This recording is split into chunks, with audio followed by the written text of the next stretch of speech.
10. On June 30th, the Prime Minister delivered 5 new motorcycles to the High Command of the police force. My job is to use the scarce resources of the government to make life better for the police, to give them better conditions of work, to give them more equipment, to make them use modern techniques of crime prevention. That's all I do. I know your job is very tough. From day one, the Prime Minister has made a commitment to support our law enforcement officers. And this is another way of living up to his commitment and the expectation. 9.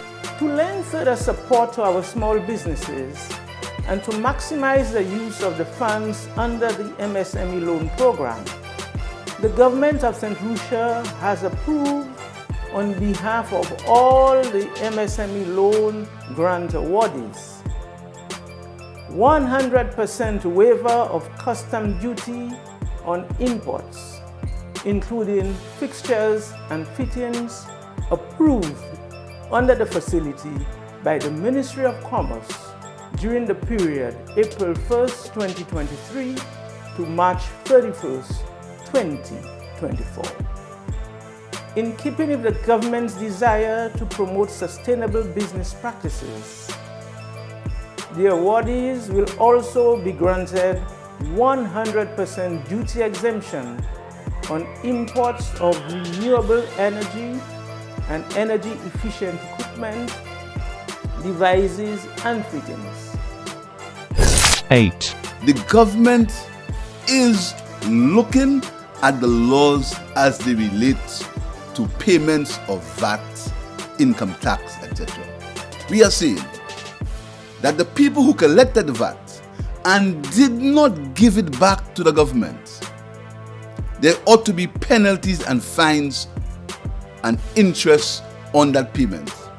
Because you collected it from the government, you ought to give it back to the government.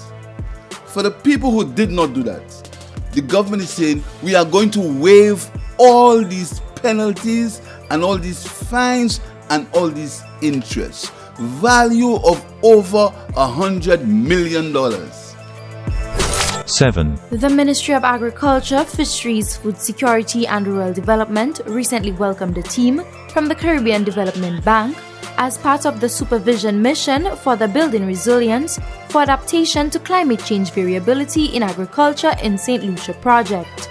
During the visit, the CDB delegation undertook site visits, engaged in meetings with key stakeholders, and conducted consultations, all with the purpose of gaining a comprehensive understanding of the project's progress.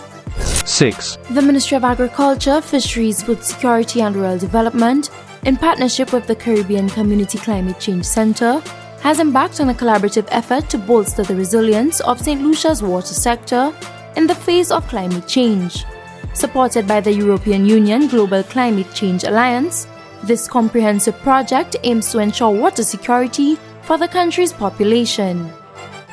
5. As the Caribbean community commemorates 50 years of existence and is acknowledged as the longest-lasting integration movement of its kind among developing countries, we also know that it is no mean feat that it has endured. Our longevity is the result of a deep commitment immortalized in ink at Chaguaramas on 4th July 1973 and nurtured decade after decade by the steely determination of successive governments and the people of the region.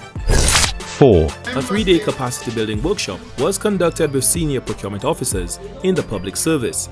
While the protocol on public procurement was approved by the Conference of Heads of Government in February 2019, to date, only 6 member states, Antigua and Barbados, Belize, Dominica, St. Vincent and the Grenadines, and Suriname, have signed the protocol and the declaration of intent to provisionally apply the protocol. 3. The Caribbean Public Health Agency, CARPHA, is placing a particular focus on food and waterborne disease testing through training and capacity building. The sessions are laboratory-based focusing on various topics. So we have two sets of topics, the importance of foodborne disease surveillance or prevention and control, like I just presented on integration for surveillance, and then what are the types of pathogens or foodborne diseases that cause foodborne pathogens that cause illnesses. And then the other set of topics that ranges then how to collect a sample and how do you go through in the lab to test the samples for the different foodborne pathogens. 2. So I'm here today as an instructor to qualify the operators and being able to fly drones proficiently. With that certification, the country's disaster response mechanism will be greatly enhanced, as these men will not only be able to operate locally, but alongside CDMA, if there is any situation in the region, these men can actually leave shores and assist as an EMO delegate. 1. Health Emergency Operation Centers serve as central command centers for managing, coordinating, and responding to public health emergencies.